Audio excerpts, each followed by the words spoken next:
Bismillahirrahmanirrahim. Assalamualaikum warahmatullahi wabarakatuh.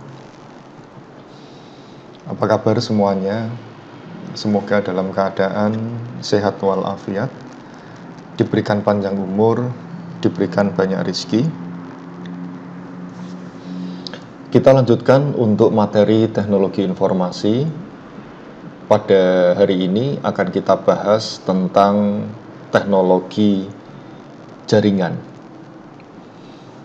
Nah, kalau saudara lihat di sini, ketika kita menggunakan sebuah jaringan, ini berarti semua perangkat akan terhubung atau terkoneksi satu sama lain.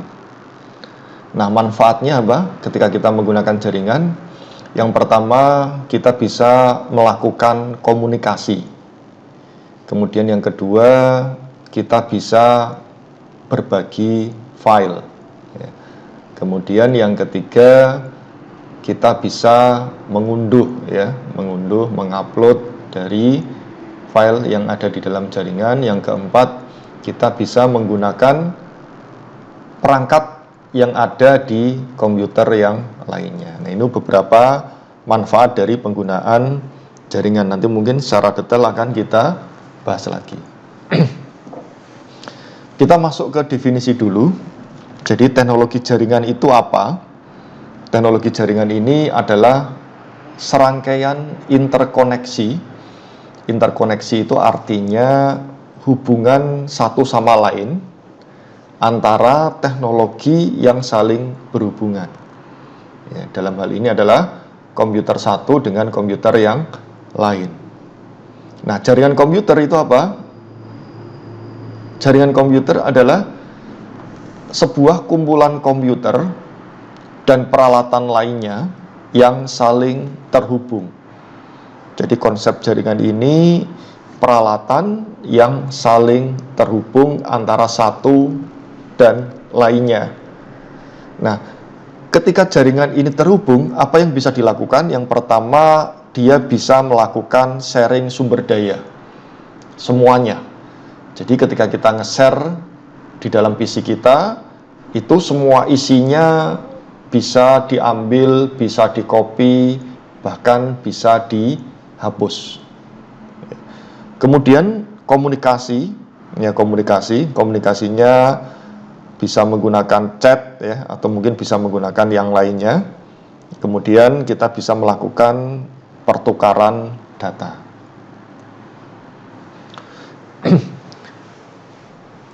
Kemudian untuk jenis jaringan, umumnya jenisnya ada 3.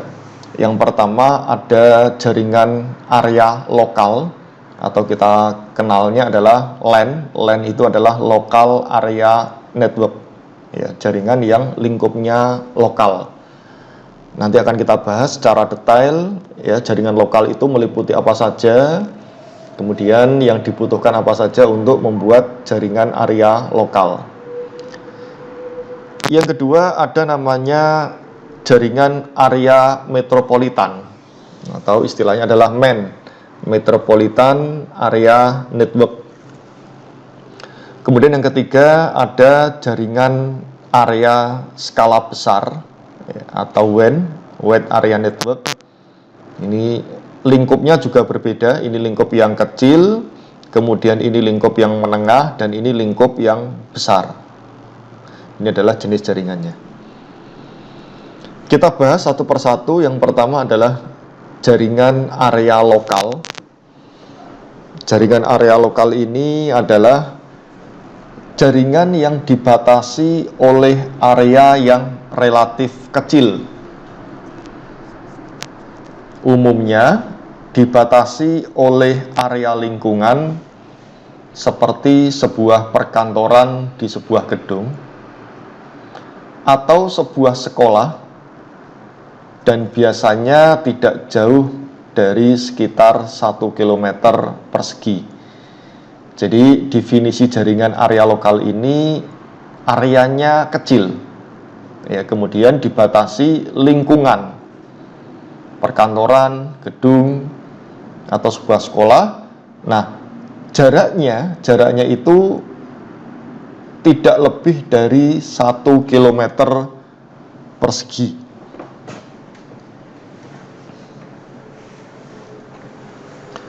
Berikutnya model konfigurasinya, satu komputer dijadikan sebuah file server.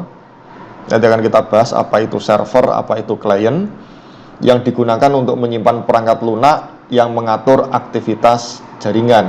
Nah, konfigurasinya harus ada servernya. Ini untuk jaringan area lokal. Berikutnya jumlahnya kurang dari 100 komputer. Jadi dia disebut sebagai jaringan lokal kalau komputer yang ada yang terhubung itu kurang dari 100 komputer. Nah, kalau lebih bagaimana? Kalau lebih dia sudah tidak termasuk lingkup dari jaringan area lokal. Jaringan dasar untuk membentuk jaringan besar. Nah, jaringan lokal ini sebagai dasar untuk membentuk ke jaringan yang lebih besar lagi. Nah, di sini server digunakan untuk menyimpan perangkat lunak yang mengatur aktivitas jaringan. Jadi servernya ini digunakan untuk menyimpan software, ya, untuk mengatur aktivitas dari jaringan. Nah, server itu apa? Server itu komputer untuk melayani permintaan dan kebutuhan komputer klien, ya, komputer klien. Atau istilahnya kalau ketika kita bicara server itu biasa disebut sebagai pelayan, ya, pelayan. Artinya apa? Ini komputer server ini merupakan tugasnya melayani permintaan dan kebutuhan dari komputer yang lain. Ya, jadi tugas dari komputer server ini untuk melayani, ya, melayani permintaan kebutuhan. Jadi butuh apa yang melayani adalah server.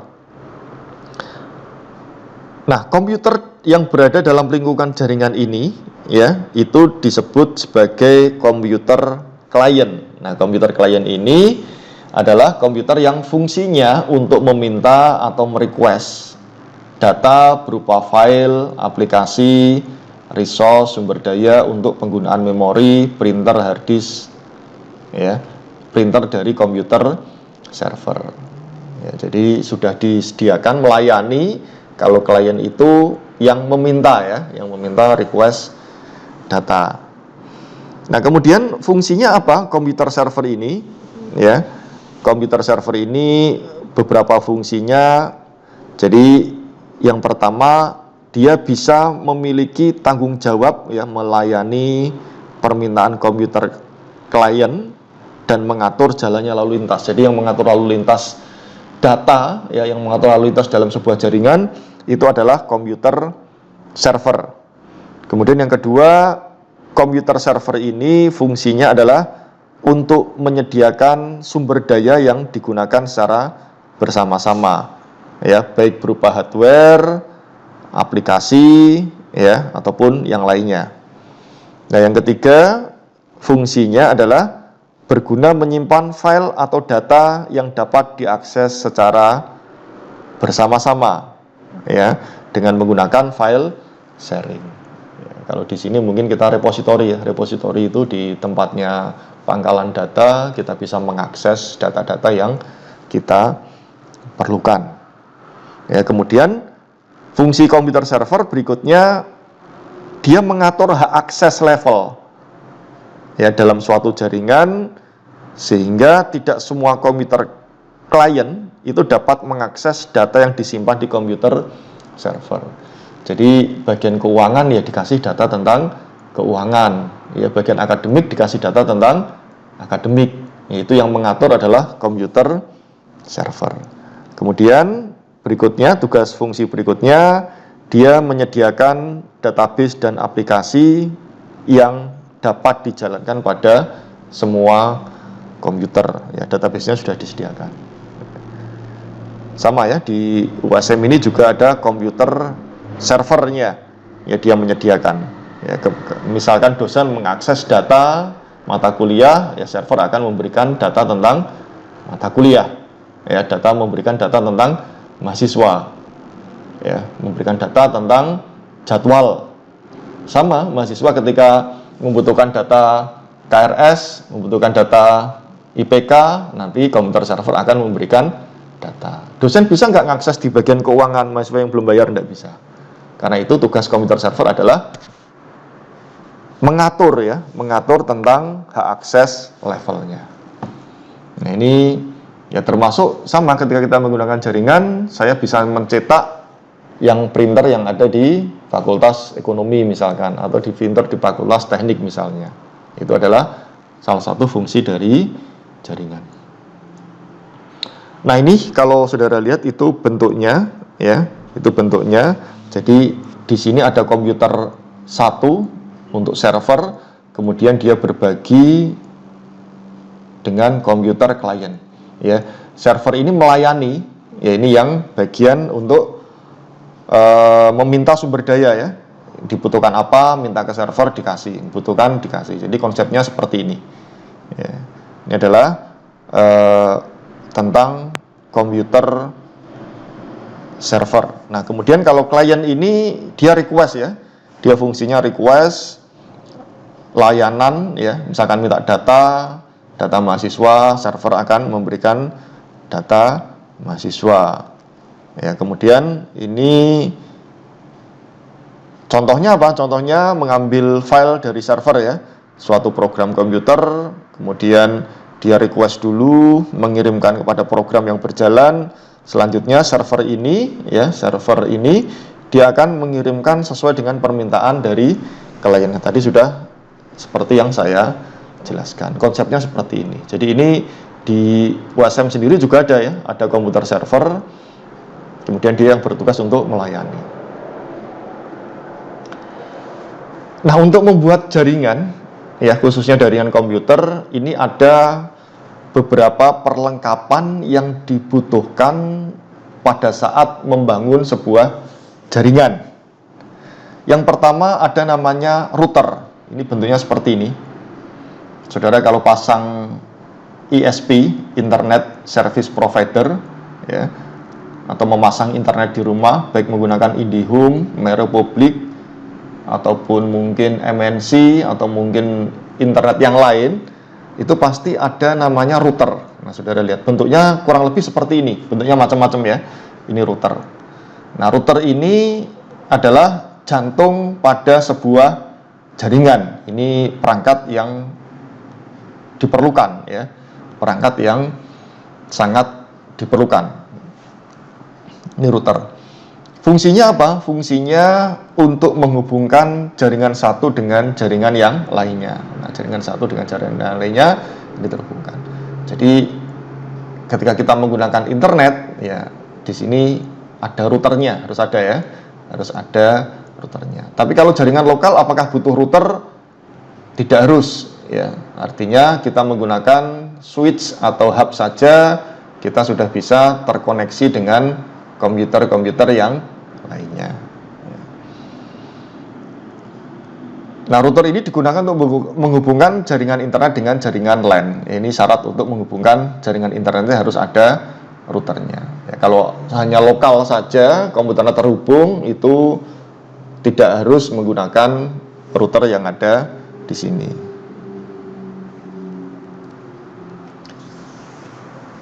Yang kedua, perlengkapan jaringan ada namanya switch ya, ini switch. Ada istilah namanya switch, yang kedua ada istilah namanya hub, HUB ya, hub ya. Tetapi sekarang kita sudah menggunakan switch ya. Kenapa? Karena kecepatan untuk transfer datanya lebih tinggi daripada hub. Hub itu zaman dulu, sekarang sudah ditinggalkan ya. Sekarang adanya switch. Bentuknya seperti ini. Bentuknya seperti ini. Nah, fungsinya apa? Ini berbeda dengan router ya. Fungsinya untuk menghubungkan masing-masing komputer pada sebuah jaringan LAN, Local Area Network. Jadi kayak di laboratorium itu misalkan ada berapa ini? Ada 24 PC ya, 24 PC disambungkan menggunakan kabel UTP, kemudian dia terhubung baru nanti disambungkan ke router untuk sambungan ke internet. Nah, ini kita menggunakan perlengkapan namanya switch ya. Jadi kalau komputer satu dengan komputer satu mungkin nggak perlu switch ya, itu namanya peer-to-peer jaringannya. Tapi kalau ada 10 komputer ya kita membutuhkan switch ini. Yang ketiga ada Ethernet card ya. Ethernet card. Ethernet itu apa? Ethernet itu adalah perangkat fisik ya, perangkat fisik untuk jaringan lokal ya, jaringan area lokal atau jaringan LAN, itu Ethernet. Card itu kartu ya, kartu. Ya, modelnya seperti ini ya, card. Nah, Ethernet card ini adalah sebuah adapter untuk mencolokkan kabel Ethernet. Nanti akan kita bahas kabel Ethernet sehingga komputer bisa tersambung menuju jaringan ya. Biasanya pada komputer terbaru kartu ini telah disematkan secara on-board ya, jadi satu nanti seperti ini sehingga Anda tidak perlu untuk membeli lagi. Kalau zaman dulu masih komputernya 486, 386, mungkin Pentium 1, itu masih kita butuh kartu lagi. Nah, kartu ini ditempatkan di motherboardnya ini ya. Ini Ethernet card-nya. Tapi kalau PC sekarang sudah include, artinya sudah ini ya, sudah jadi satu di sini ya. Ini di sini nanti yang digunakan sebagai Ethernet card-nya untuk jaringannya. Jadi ini sudah tidak ada lagi sekarang. Ya, kalau zaman dulu masih ada.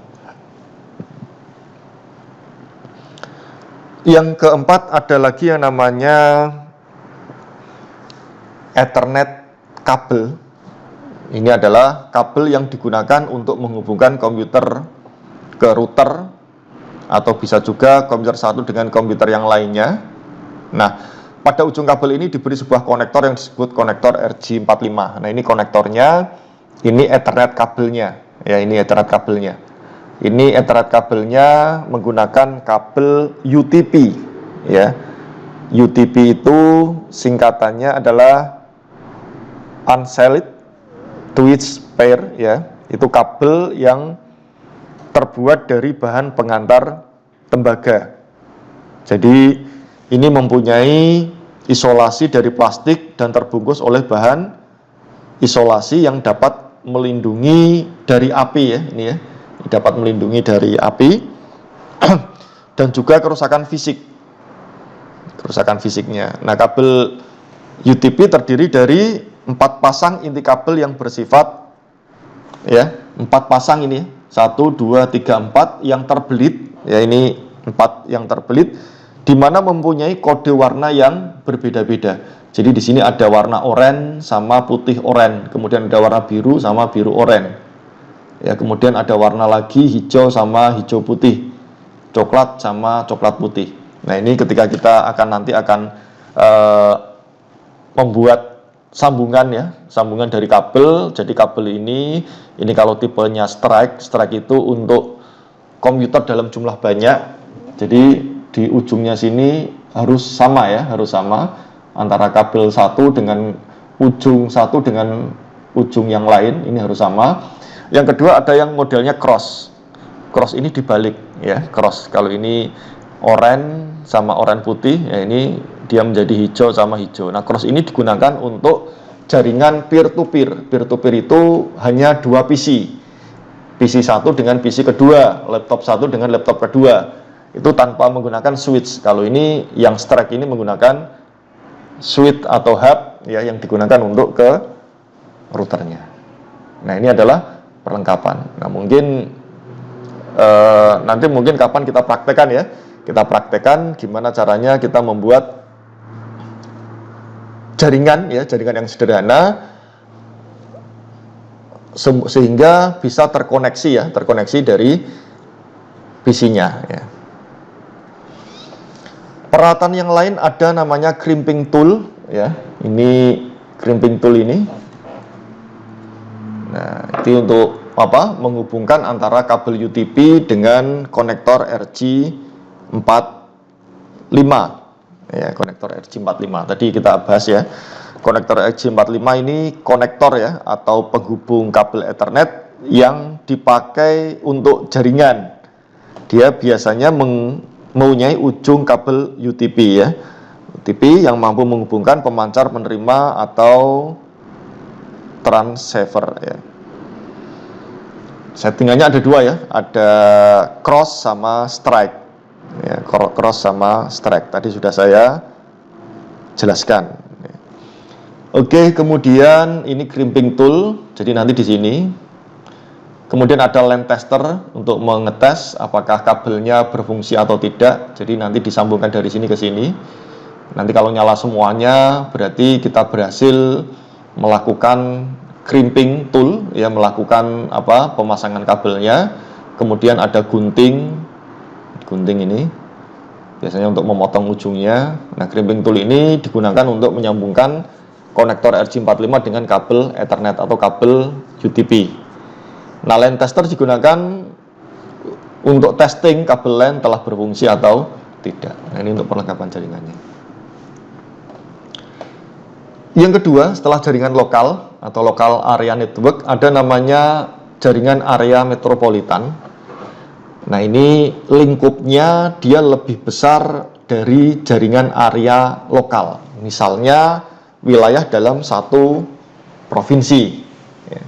Nah, jaringan ini menghubungkan beberapa buah jaringan kecil ke dalam lingkungan area yang lebih besar. Jadi MAN ini atau jaringan area metropolitan atau metropolitan area network ini kumpulan dari jaringan kecil ya, dari LAN, sehingga dia memperbesar menjadi MAN.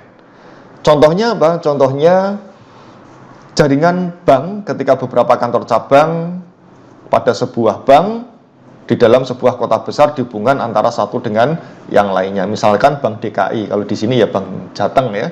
Bank Jateng menghubungkan seluruh provinsi Jawa Tengah. Kalau DKI ini seluruh wilayah Jakarta. Nah, ini adalah contohnya. Jadi kalau Bank Jateng itu Bank Jateng yang ada di Purworejo tersambung dengan yang ada di Semarang, tersambung yang ada di Pati, tersambung yang ada di Kendal misalnya, tersambung yang ada di Purwodadi, di Kudus, dan seterusnya. Nah, ini termasuk lingkup dari jaringan area metropolitan. Nah, contoh lainnya apa? Jaringan di dalam kampus seperti Universitas Semarang atau produk layanan Universitas Semarang. Nah, sekarang timbul pertanyaan, di USM ini kan jaraknya tidak ada 1 km, kenapa dia bisa disebut sebagai jaringan area metropolitan? Nah, kita kembali lagi. Salah satu syarat dari LAN atau jaringan lokal itu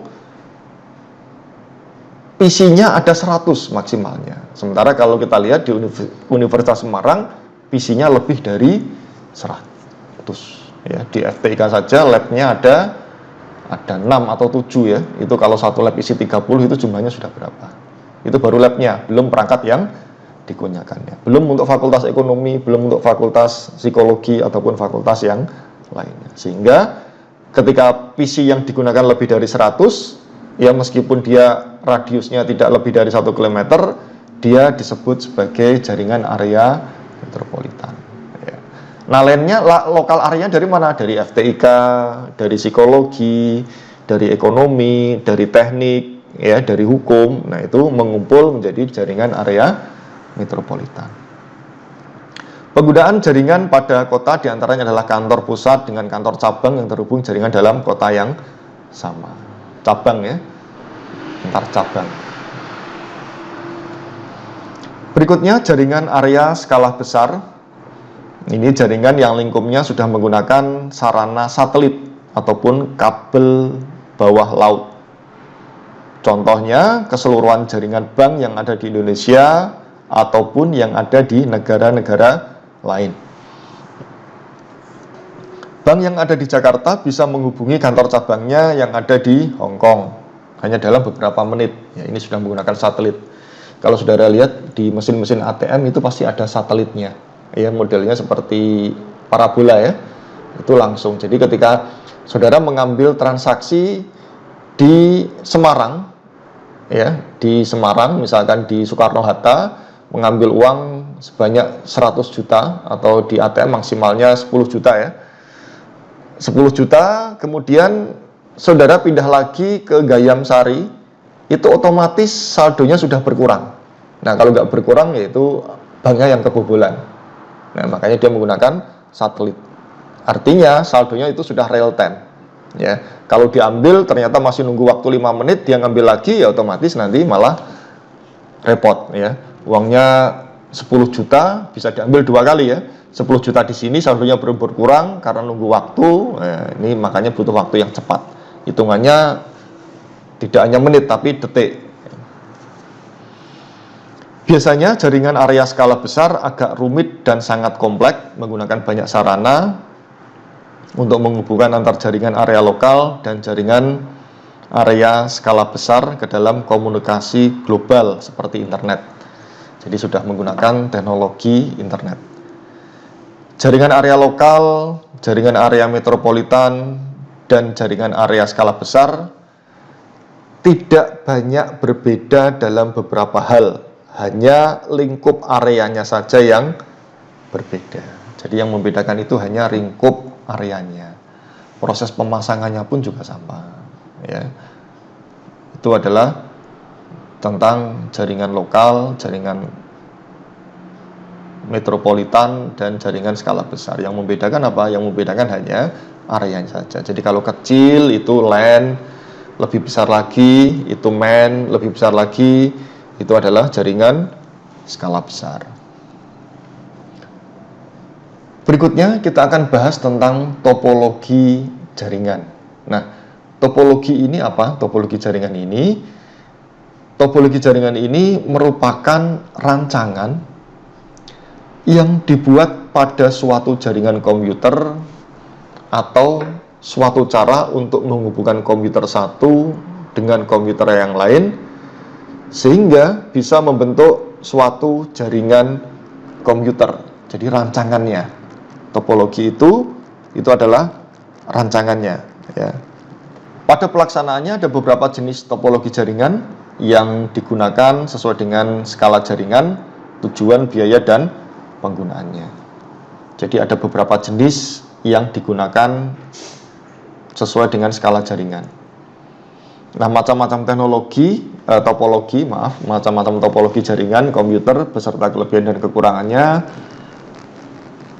ada 7 yang umum kita gunakan ya, yang biasa digunakan. Yang pertama ada topologi ring, yang kedua ada topologi bus, yang ketiga ada topologi mesh, yang keempat ada topologi star, ada topologi tree, topologi linear, sama hybrid. Nah, ini akan kita bahas satu persatu tentang topologi. Jadi saudara tidak hanya mengenal jaringannya saja, tapi bentuk-bentuk jaringan ya atau macam-macam topologinya saudara tahu. Yang pertama topologi ring. Ini sering disebut sebagai topologi cincin ya. Ring itu artinya cincin. Ini adalah jenis topologi jaringan yang digunakan untuk menghubungkan sebuah komputer dengan komputer yang lain dalam sebuah rangkaian yang berbentuk melingkar. Nah, nanti bentuknya melingkar seperti cincin. Nah, ini umumnya topologi ring ini menggunakan LAN card agar masing-masing komputer terkoneksi. Nah, bisa kita lihat bentuknya ya. Ini bentuknya seperti cincin. Nah, ini topologi ring. Ini zaman dulu masih digunakan ya. Kita lihat untuk kelebihannya apa? Instalasinya murah, ya simpel ya. Performa koneksinya cukup baik. Ya. Proses instalasi konfigurasi cukup mudah, ya ring. Implementasinya mudah dilakukan, simpel ya. Ring. Kekurangannya apa? Jika terjadi masalah atau troubleshooting jaringan ini terbilang rumit. Jadi kalau ada masalah rumit. Kemudian rentan terjadi tabrakan data. Jadi tadi ada istilah komputer klien sama komputer server. Klien minta, server melayani. Nah, itu memungkinkan untuk terjadi tabrakan arus data. Jika salah satu koneksi bermasalah, koneksi pada jaringan akan terputus. Jadi kalau ada masalah tentang koneksinya, ya koneksi pada jaringan lain akan terputus. Yang kedua, ini topologi bus. Ya, topologi bus adalah topologi jaringan yang lebih sederhana. Umumnya topologi jaringan ini dilakukan pada instalasi jaringan berbasis kabel koaksial. Nah, ini koaksial kabel itu seperti ini. Ini kabel koaksial. Ini saudara mungkin bisa lihat di kabel antena TV ya, itu hampir mirip ya. Koaksial kabel itu kabel yang ada di TV. Nah ini, jadi ketika ini dikupas, ini ada serabutnya, kemudian ini ada namanya insulation ya, ini ada copper wire ya, ini yang di sini.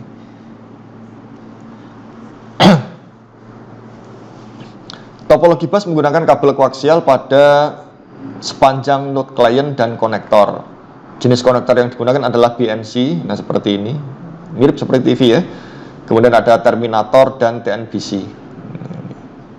Ini adalah topologi bus. Bentuknya seperti ini. Ya kenapa disebut bus ya? Bentuknya seperti bis ya. Nah ini seperti ini. Ada servernya, ada workstationnya, ada printer dan seterusnya. Ini sebagai server, ini sebagai kliennya.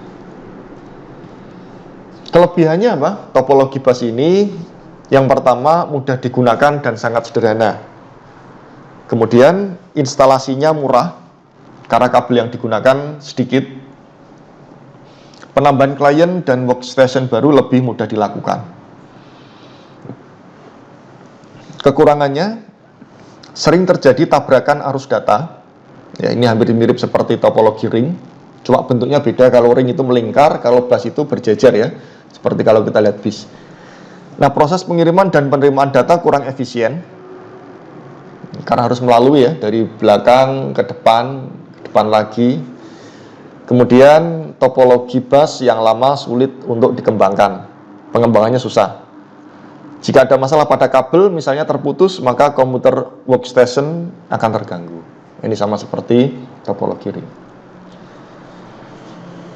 Topologi yang ketiga ada topologi mesh.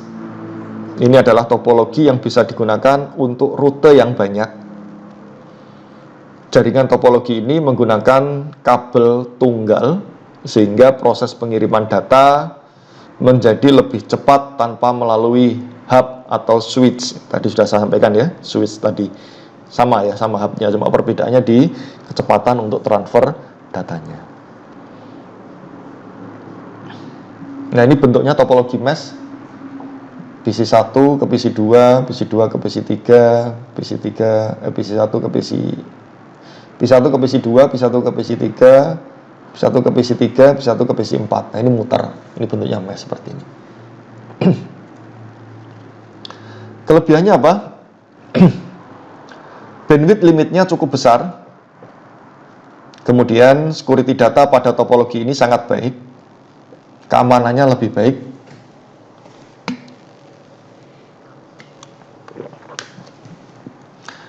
Kemudian kelebihannya tidak terjadi tabrakan arus data karena jalur pengiriman data sangat banyak. Jadi masing-masing komputer itu bisa tersambung ke komputer yang lainnya. Beda dengan topologi bus dan topologi ring. Kekurangannya kabel yang dibutuhkan jumlahnya banyak, butuh kabel yang banyak. Instalasinya sangat mahal ya, karena dengan kabel yang banyak itu mahal. Kemudian instalasinya rumit. Ya kalau kita lihat di gambarnya tadi memang rumit ya. Itu hanya ada 5 komputer, kalau ada 10 mungkin ya lebih rumit lagi ataupun mungkin lebih banyak lagi. Yang keempat ada topologi star. Topologi star ini disebut sebagai topologi bintang. Definisinya adalah topologi jaringan berbentuk bintang, di mana umumnya menggunakan hub atau switch untuk koneksi antar klien. Nah ini perbedaan dengan ring, perbedaan dengan bus ya. Ini sudah menggunakan hub atau switch untuk koneksi antar klien. Nah topologi jaringan komputer ini paling sering digunakan karena memiliki banyak kelebihan ya, seperti ini ya. Jadi kalau tadi kan ke sini tersambung ya untuk topologi mesh ya, tapi kalau ini menggunakan switch atau hub, jadi tersambung ke sini. Ini yang umum digunakan. Kelebihannya tetap berjalan baik meski salah satu bermasalah. Kalau tadi ring sama busnya, kalau ada masalah nanti hal ini berpengaruh. Tapi kalau ini terjadi masalah di satu PC ya tidak mempengaruhi ke PC yang lain. Kemudian tingkat keamanan data pada topologi ini cukup baik keamanannya. User lebih mudah mendeteksi masalah pada jaringan ya pengguna. mengetahui permasalahan pada jaringan lebih fleksibel, ya, lebih fleksibel. Kekurangannya mahal karena menggunakan cukup banyak kabel. Kemudian yang kedua, komputer dalam jaringan ini akan bermasalah jika hub atau switch mengalami masalah. Ya sama, karena itu switch itu adalah dari beberapa komputer, kalau itu rusak, ya otomatis yang lainnya bermasalah.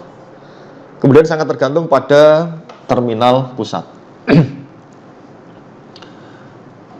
Berikutnya ada namanya topologi tree. Ya, tree itu topologi pohon. Ini adalah hasil penggabungan dari bus dan star. Nah, umumnya topologi tree ini digunakan untuk interkoneksi antara hierarki dengan pusat yang berbeda-beda. Nah, ini bentuknya tree ya. Seperti pohon ya, seperti pohon. Ini ada apa? Batangnya, ini ada ranting-rantingnya. Nah, bentuknya seperti ini. Ini ada switch atau hubnya. Kelebihannya mudah dikembangkan menjadi topologi jaringan yang lebih luas. Kemudian susunan topologi ini terpusat secara hierarki sehingga pengaturan data menjadi lebih mudah. Kekurangannya memiliki kinerja jaringan yang lambat, jaringannya lambat, penggunaan kabel yang sangat banyak sehingga biaya instalasinya mahal. Nah, kabel aja sekarang mungkin semeter berapa ya? 3.000 atau 5.000 itu. Ya, kalau jumlahnya panjang ya mungkin lebih mahal lagi. Kabel backbone merupakan sentral dari topologi ini. Jadi sentralnya kita menggunakan kabel backbone. Nah, bila komputer bagian atas bermasalah, maka komputer bawah juga akan bermasalah. Nah, ini kekurangannya. Dia memiliki kabel sentral. Berikutnya ada lagi namanya topologi hybrid. Ini gabungan dari beberapa topologi sehingga dia membentuk sebuah jaringan baru. Atau dengan kata lain, jika ada dua atau lebih topologi yang berbeda dalam satu jaringan, maka topologi jaringan itu akan membentuk topologi hybrid.